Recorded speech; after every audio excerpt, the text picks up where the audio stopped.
Okay, let's start again our interview. And you have already said many parts of those fact-finding mission. Mhm. So, is there anything you would like to add about that mission? I think Nothing? I was simply saying it would be good for you to just have a copy. Yeah, of that book. Try to secure a copy of the fact-finding mission report. Okay. And then I would like to ask you about your current activities then. As the formal president, conference of NGOs in consultative relationship with the UN, which is called Congo, right? Yes. You are actively doing a lot of work with also a lot of organizations like the World Civic Forum. Mm-hmm. Also, you are visiting Korea often. So, I would like to ask you a few questions about that. And first of all, what is exactly the organization do, and when did the council begin? When did the organization begin? Of Congo? Yeah. Congo is, as I said, Congo is the Conference of NGOs in Consultative Relationship with the United Nations, and it was born way back in 1948. 1948. It was one of the first NGOs accredited by the United Nations, and it has the highest status at the UN, called a general consultative status. So it is an association of NGOs with ECOSOC accreditation. So it's the most coveted status at the UN for an NGO. And there's quite a number of NGOs in consultative relationship that are based here in Korea. Okay. What does the Congo exactly do? Well, it does a lot, but the main objective of Congo is to secure access by NGOs and civil society organizations at the United Nations. And by access, we mean both political access and physical access to United Nations processes. Okay. And what position were you taking part? I was the immediate past president. And as immediate past president, I'm currently a member of the board of directors of Congo. Board of the director. Mm-hmm. Okay. Is a Korea NGO connected to your work? Several NGOs. Can you tell me? Their names, So many. GCS, GCF, Global Cooperation Society, Global, so many. So many. So they do work actively with your organization? Yes, as Koreans, but national associations in Korea relate to their global headquarters. Like Rotary Club of Korea is a member of Rotary Club International. Rotary Club International is a member of Congo. Lions in Korea is a member of Lions International. Lions International is a member of Congo. World Vision Korea is a member of World Vision International, and World Vision International is a member of Congo. Okay. So that's a big organization, though. those are big organizations, and I was their president.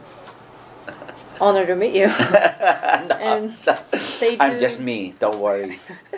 They do lots of work, but I want to know what they do. I guess they do several different things, right? Which day? Those many NGOs from Korea or... Well, the NGOs that are related to Congo are members of Congo because they have worked in relation to the UN. You can only be a member of Congo if you have work related to the UN. So not any NGOs can become a member of Congo? No. You have to have a legitimate... the full members of Congo must be accredited by the UN. So Congo does not screen membership. Once the United Nations gives you a consultative status, you can qualify right away as a member of Congo. So the Korean members, we do not have reason to reject them, because if the UN accepted them with a status, they can qualify right away as a member of Congo. So the full right is on UN. Right.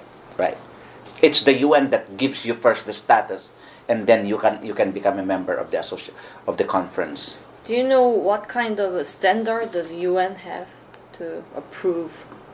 What kind of what? Like a standard. There must be some sort of a standard they have, so they approve. Yeah, the Committee of NGOs of ECOSOC is the one that gives. And to become a member, to get the consultative status it could take 1, 2, 3, even 10 years before they approve you. Is there any rules, some sort of how they approve which NGO? Well, you have to, and there are 3 levels of consultative status: roster, special, and general status. You have to demonstrate to the UN that you are a legitimate NGO. You have to demonstrate to the UN that you support the United Nations Charter. You cannot be given a status at the UN and yet you do not believe in the UN. I see. You have to demonstrate that you believe in the UN, and that because you believe in the UN, that you are willing to be consulted by the UN and to consult with the UN. So it's a two-way street. Okay. So it has to be pretty big size of a group, I guess, to become. And I can imagine Korean NGOs want a consultative relationship with the UN, because it is one venue where Korean understanding of issues can be propagated. Okay. Especially in modern Korea, where Korea wants the world to come to Korea. Yes. Hosting international conferences, trying to get UN offices set up here. I don't really understand why those Korean organizations want to hold a big seminar, like an international seminar or international events in Korea related to UN. It's part of Korean diplomacy. I mean, both at the high level, the Korean government wants to invite as many big UN meetings. The meeting I had in Jeongju last week is one of those.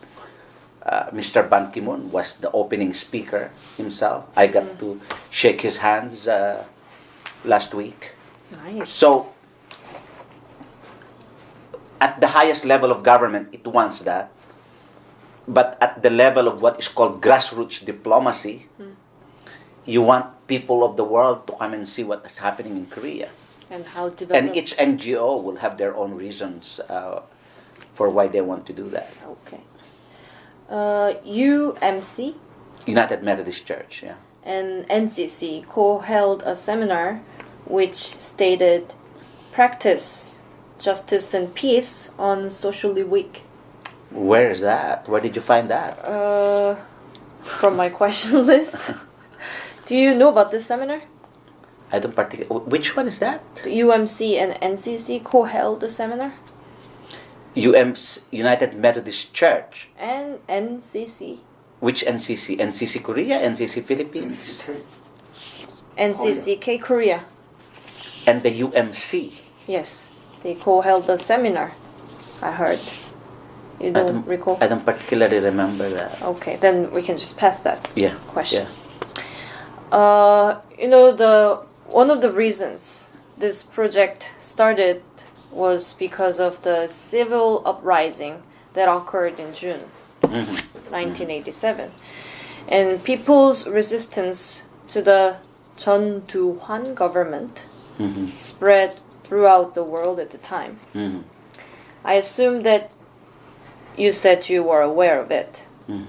And, when you find out about it, how did you feel? What was the feeling you had? I found out about it because I was deeply involved in the democratization movement in the Philippines. So my reaction was not in relation to Korea. My reaction is in relation to my own country. Okay. In other words, what I could do for Korea is solidarity. What I can do for my own country, I can only do it. In other words, I cannot do for Koreans how Korea should be. I can only be in solidarity with what Koreans want their country to be.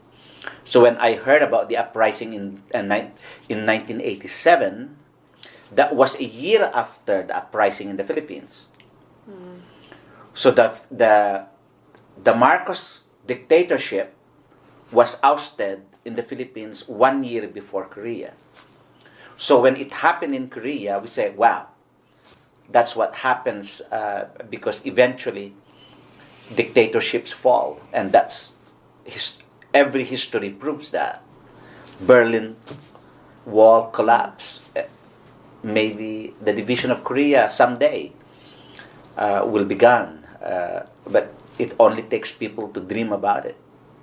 It will happen. It can happen. It should happen.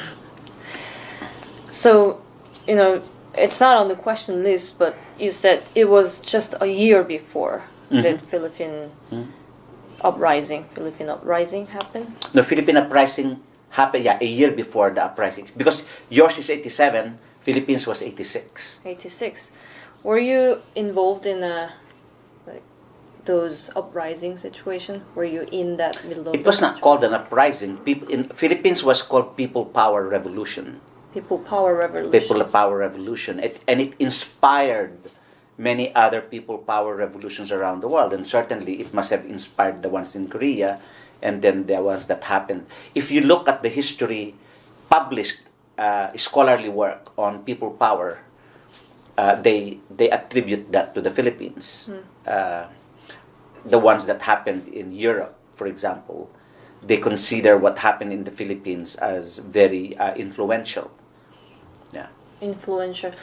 We are having this interview to make a report, as the book you published, like something we can tell people about democratic movement, and it was just a year before, so I'm very curious how it was. And then this Philippine uprising, you said, what was the name of that again? People Power. People Power. People Power Revolt actually is the actual terminology used. People Okay. Power Revolt. Yeah. So how it was going, how it ended, and was it dictatorship end after that year then? It ended the Marcos dictatorship.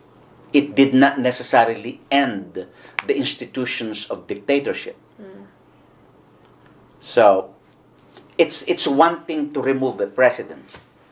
It's another project to democratize the institutions. Because even up to now, the military still controls the country. And you can say that in Korea. Yes. So the strong role of the military will continue even after you remove a military government. The influence of political leaders who were in the old regime, they continue, and therefore the project of democratization continues. It does not end. And I think what's her name, the professor from Daegu, who spoke of she likened democratization to a living organism. The democratization continues to evolve, precisely because the institutions, prisons, military, schools, the judiciary, the legislature, these are institutions of democracy. And they were affected by a military dictatorship. Corrupt judges were put, but then you cannot remove them because they have a tenure. So years after a military dictatorship, you still have the judge sitting there, and they still think the way they were thinking before. The first lieutenant then is now a general. It's still the same person. So reforming political institutions take over time. So 1986 for Philippines, 1987 for Korea are historic years, but they did not necessarily end. What the professor from Daegu said are the remnants of the dictatorship, remnants of colonialism, remnants of the Japanese era. I'm sure they're still here.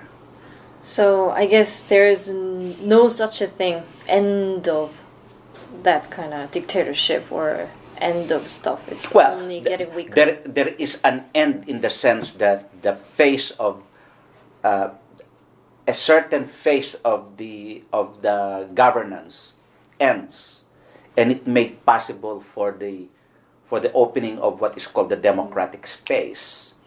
So when Chundu-Wan left, it ended his reign, but another one came, and that next, what was the name of the next president after Chundu-Wan? After Chundu-Wan? Rote-Wu, yeah. So then he will have to continue those institutions. Yeah, it was I think I deeply agree with you because you mentioned the Japanese era as well. Like we call so-called Japanese empathists. Yeah.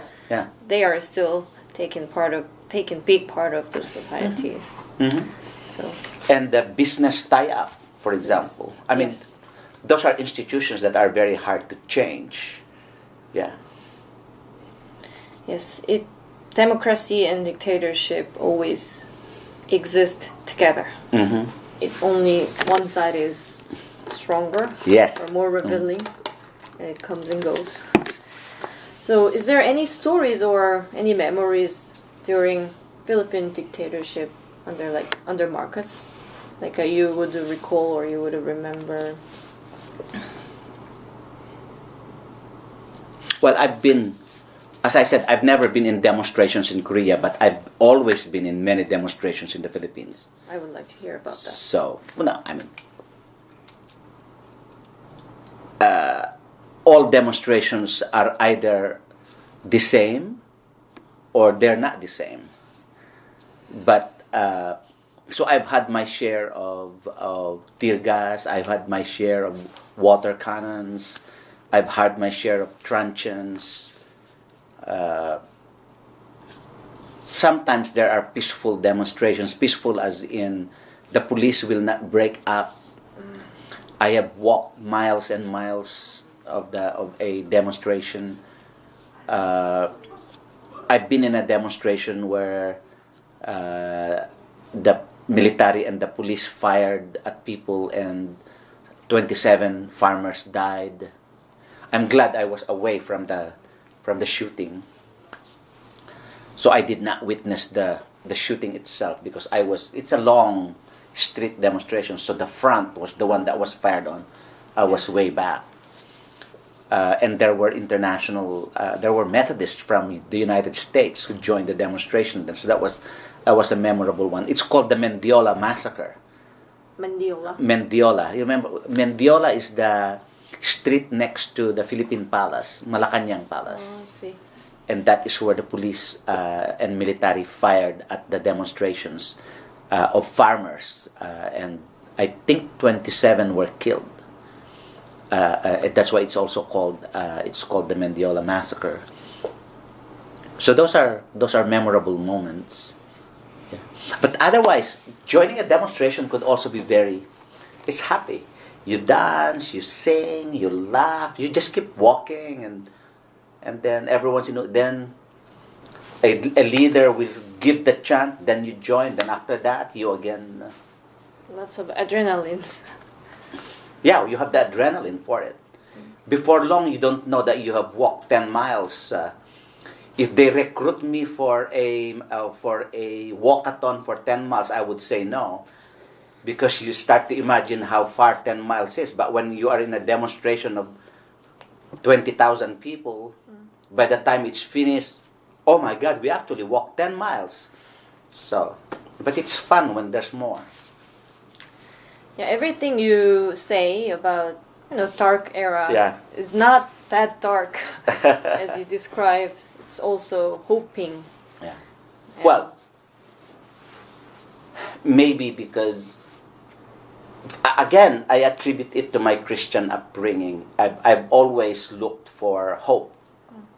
That is not necessarily the same attitude as others who have joined demonstrations, because they may have family members who've been imprisoned or killed my family has never experienced imprisonment or torture or something like that. So it may be, so that could partly be the reason why I feel this way. But if I have a family member who's been disappeared or killed or imprisoned, I may say differently. So I can only describe my feeling as someone who has not experienced that kind of oppression.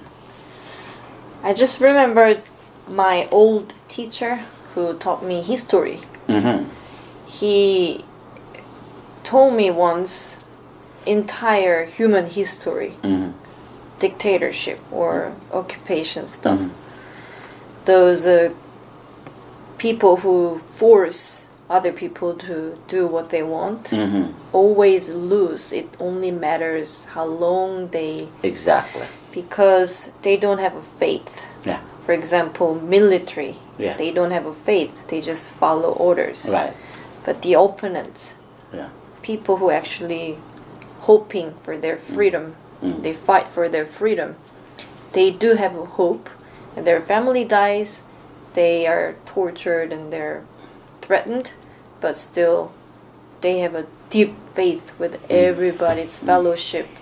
So that's why they always win, because that's why they're happy even though they're very much threatened, in danger. Yeah, I agree with you. I mean, any governance that is imposed and maintained through fear and intimidation will not last long. And I think that's the lesson for that's the lesson and the reason why it's important to always root governance with principles of human rights, because human rights are the instruments to check human capacity to do bad, to do wrong, and it's also the same instrument that checks the state and its capacity to exact violence. So human rights works both for state institutions as well as for individual functionaries of the state, and it's a common instrument. Okay.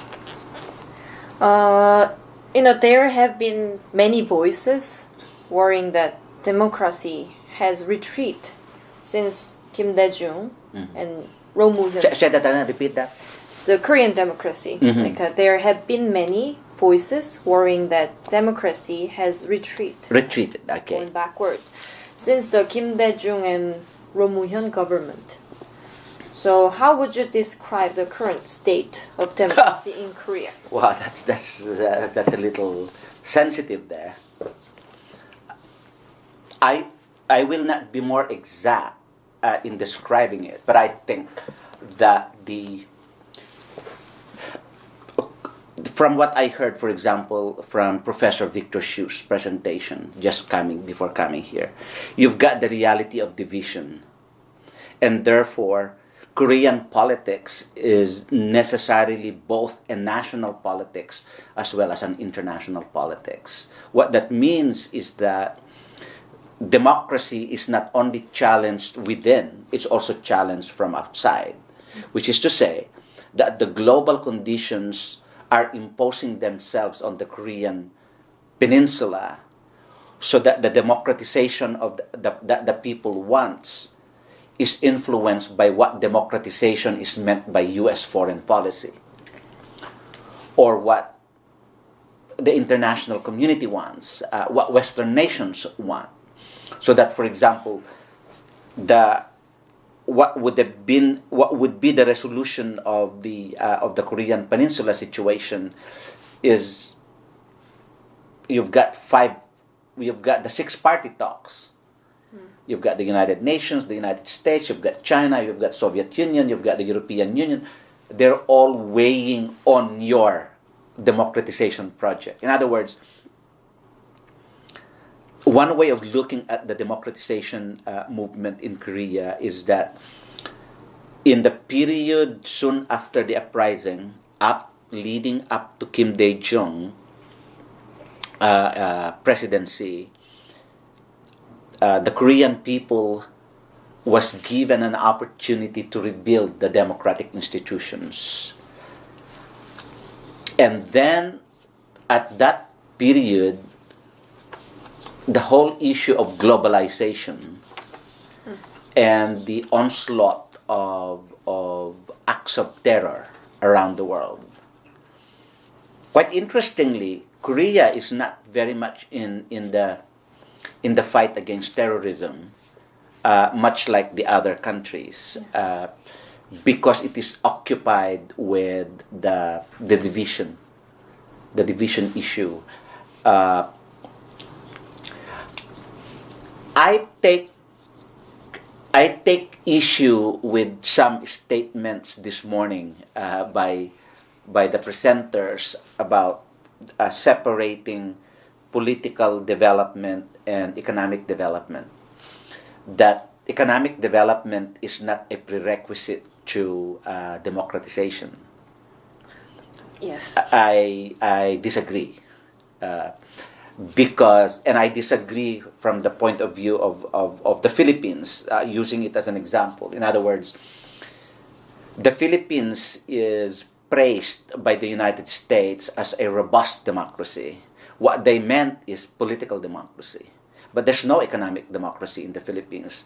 The gap between the rich and the poor is so high, and therefore access to economic resources is so stratified that the poor have less and less access and the rich have more and more access, and therefore the democratization of economics, meaning equal access to those resources, are not there. So the political democratization means little when economic democracy is not there as well. So they work hand in hand. And I think my sense is that Korean democracy is not thriving as it should, precisely because of the continued hold of both the military as well as economic forces. I think you call them the chaebols. And the role of both the military and the chaebol is quite clear in terms of their relation. Now, I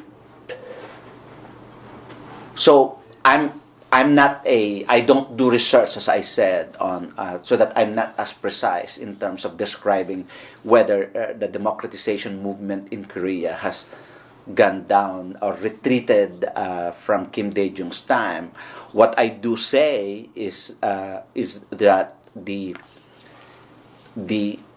economic development of Korea and the development of its political institutions don't seem to complement each other.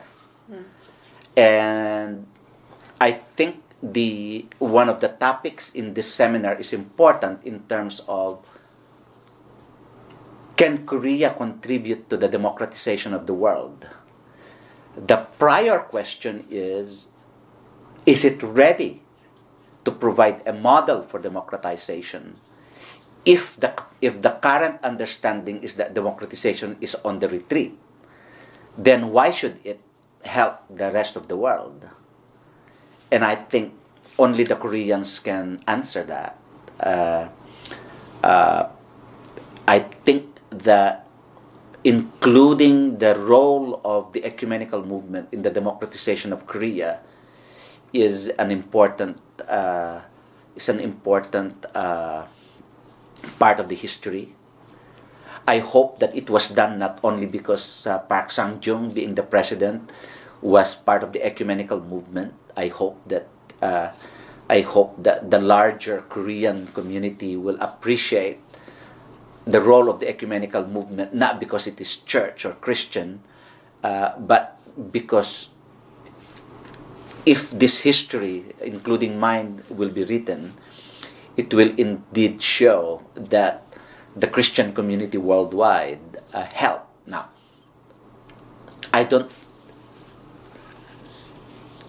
if you say it retreated, I think partly I can see that in the ecumenical movement, that there is a swath between the denominations and the ecumenical movement here. They need to come closer again as they did before. I think today, the traditional churches are way more conservative in relating to the political system, even as they in fact benefit from the political system. So, I guess what you said was a true meaning of a democracy. In society is a political democracy and economical democracy.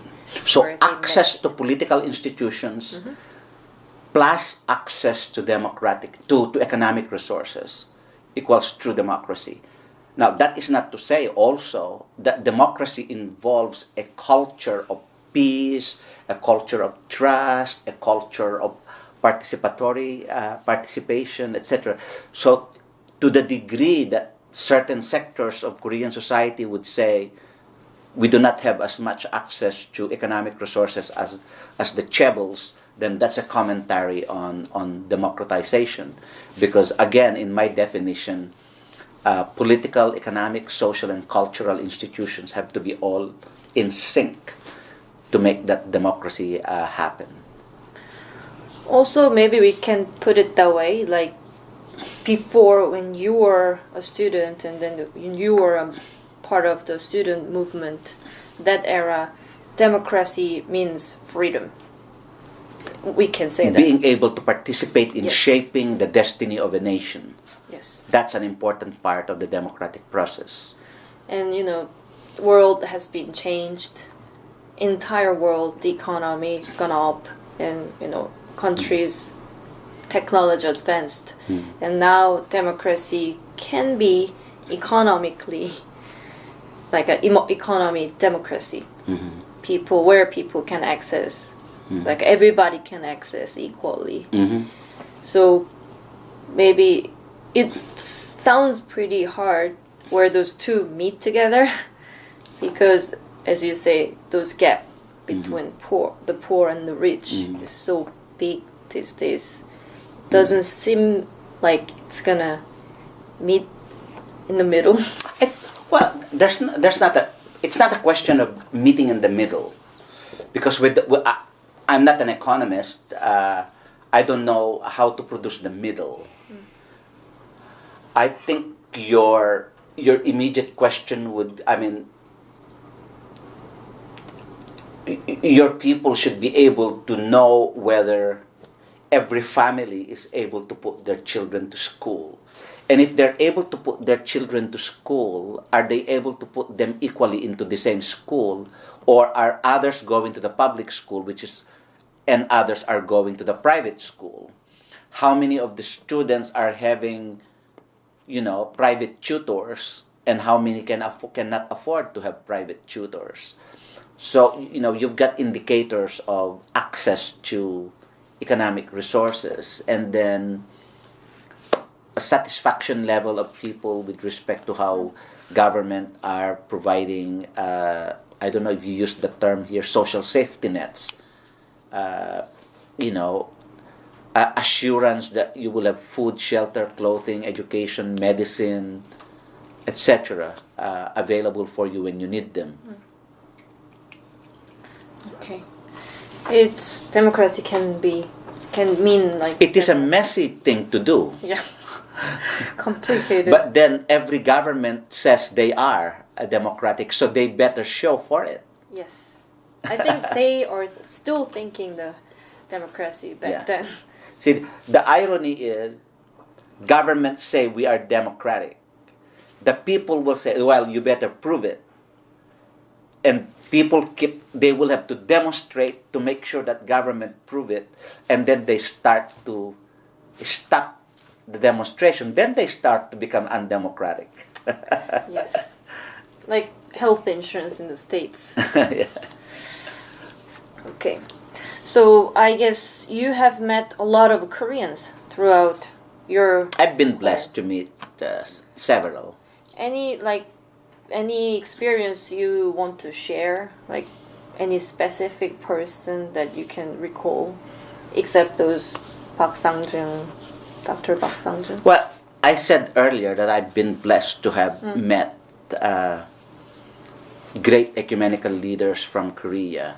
And my understanding of Korea, my understanding of the notion of solidarity and compassion, my understanding of justice and peace is partly shaped, I should say, by these great friends. Kim Yong-bok is one particular person that I can lift. I've known him as far back as the 1980s, and he is still around. In other words, here is one person who has known how hard it was to be under the dictatorship. He knows what it is like to be in a situation of a better democratic space under Kim Dae-jung period, and then in a situation where there's a retreat of democratic institutions, where the democratic space has shrunk. Dr. Kim Yong-bok, for me, has been able to articulate from a theological perspective, from a Christian perspective, a description of the role and nature of the nation state. And that was his presentation, which I missed. Sorry? I started to hear him, but I did not finish. But my admiration of him, and many more like him, and you have many more of Dr. Kim Yong-bok, but he is able to articulate the Korean situation in a manner that reinforces as well as challenges fundamental understandings of Christian faith and what might solidarity with the poor look like if the Christian understanding of Jesus healing the sick, giving sight to the blind, releasing the captives. I mean, that was Jesus' sermon, and what that would look like if we practice that in Korean society, and articulate it in a manner where even the church itself is under criticism. So Yong-bok is not only able to critique the nation state, but he is able to critique the church, because even the church itself is not unlike the state when it makes itself as an institution rather than a movement. So his ideal was very advanced. Say that again? His ideal, like his thought, was very advanced. They're very advanced in that sense. They're very influential is more what I would. At the time. And I think that many people have been schooled by him, definitely outside Korea, ideas like his and many other. Originally they were all called Minjung theologians, but I think that they were their ideas had more saliency, I should say, beyond theological circles. Certainly Yong-bok is able to navigate what he called polity instead of politics. So polity is the practice of democracy, a culture of polity, which is itself a culture of justice, a culture of compassion, a culture of truth, a culture of equality. Now, these are political ideals, but these are deeply biblical and theological ideals as well. He's a pioneer.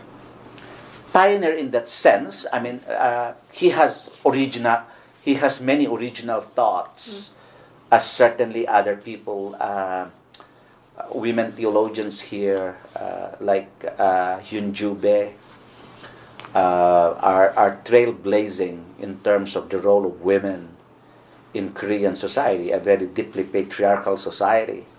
But how do you bring both women and men on the same common project for liberation, common project for justice and peace? I mean, it cannot be just fought by men.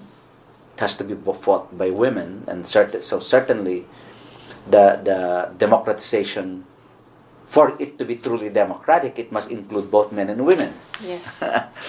And the patriarchal understanding in Korea will not work if democracy will not thrive in a very patriarchal society.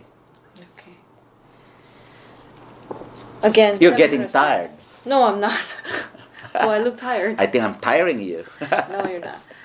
It's just a very complicated, concept that democracy itself is, and these days the modern society, the media, is a big part of the society.